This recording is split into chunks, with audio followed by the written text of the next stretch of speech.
paano po ang pagpo-process ng paghain po ng isang criminal complaint? In criminal complaint, may tinatawag tayong inquest. Yung inquest, pag caught in the ACA. But in this case, normal situation. For example, may gusto kang idemanda na tao kasi chismoso. Kasi sobrang marites, pinopost ka sa Facebook, pinahiya ka sa Facebook. Anong gagawin mo? Gagawa ka ng counter affidavit. Gagawa ka ng counter affidavit, tapos yung counter affidavit na yan, isubmit mo sa Office of the Prosecutor kung saan nangyari ang krimen. So yun yan.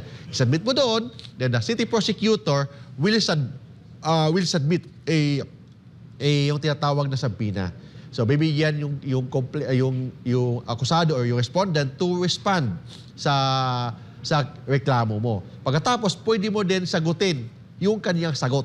So yun ang tinatawag na normal preliminary investigation. Ibig sabihin, bago ang kaso aakyat sa korte, mayroon ba tinatawag na preliminary investigation. Ang preliminary investigation, hindi yan pinag-usapan dyan sa preliminary investigation kung guilty ang akusado. Ang pinag-usapan dyan, may probability ba of the commission of the crime.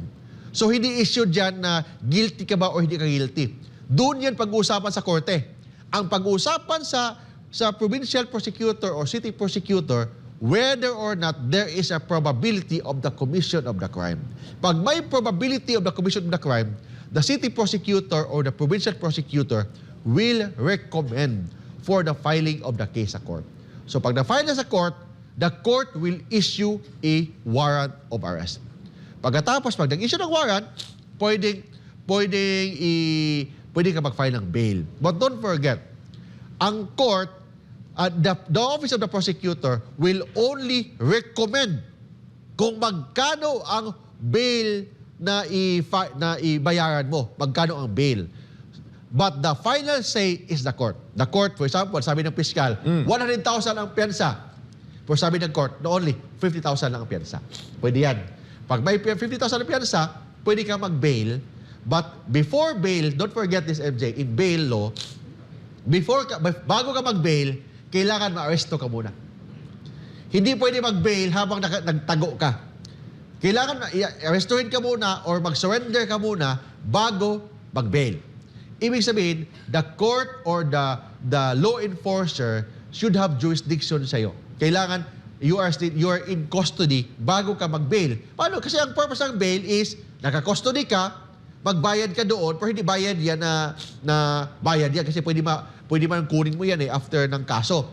So, ibig sabihin, kailangan nasa custody ka muna bago ka mag-bail. Pagkatapos ka mag-bail, so pwede ka hindi ka na makulong, tapos tuloy na ang kaso. Pagkaso naman, MJ, bago mag-start ang trial, may tinatawag tayong arraignment. Ano ba yung tinatawag na arraignment? Tanungin ka ni Judge, Hoy, Pedro, guilty or not guilty? Gano'n yan? Guilty. So, guilty. Okay. Pwede na si Judge mag-decide. Kulong na. Pwede mag-decide. But of course, still based on the evidence, right? Hindi naman pag siya may guilty, automatic kulong na.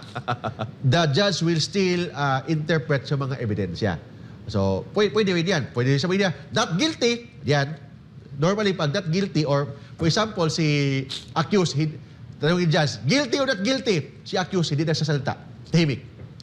So, ang gagawin ni judge, the judge will enter a plea of not guilty. O sige, not guilty ka na. So, ilagay doon sa record, not guilty.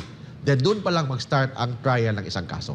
Naku po. Gano'n yan. Ganun pala yun, mahaba-haba. Tapos pag trial proper na Kuya Mark, harap-harapan na kayo doon sa korte. Harap-harapan sa court, but ang issue naman sa trial proper is whether or not you are guilty. But kailangan ng guilt is guilt beyond reasonable doubt. The accused is still presumed innocent. Is always presumed innocent, then the prosecutor has the burden of proof. The prosecutor will be the 1-2% evidence na guilty yung isang akusado. Kasi si akusado, wala siyang obligasyon na magpresenta ng ebidensya na inosente siya. Kasi inosente talaga siya. Si prosecutor, siya ang may obligasyon. Siya ang may obligasyon na magpresenta ng ebidensya na guilty ang isang akusado. Kung hindi niya mapresenta ng ebidensya yan, walang gagawin si judge but to acquit the accused. Gano'n yan. Malalim pala, Kuya Mark, at marami ang mga proseso. Kaya minsan, pag ikaw ay naghahanap ng automatic na hustisya, at nagkaroon ng kasuhan, ba hindi mo makukuha yan agad? Kaya hindi kasi may tinatawag tayong due process. Yan, Because that's the word. ang Pilipinas kasi, we are a court, ang court natin or ang government natin is a court of law, government of law, not of men.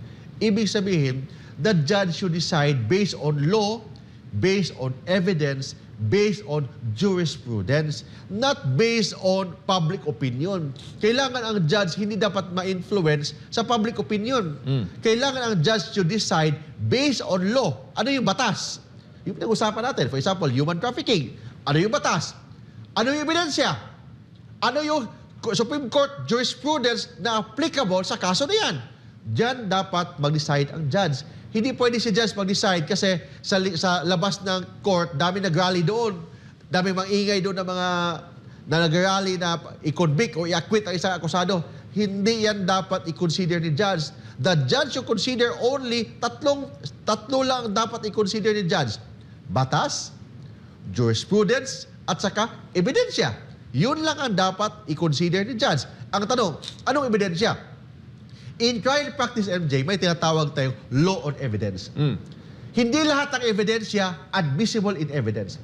Iba yung tinatawag na admissibility of evidence, iba naman yung tinatawag na credibility of the evidence or yung tinatawag na magagamit ba yung ebidensya laban sa isang akusado.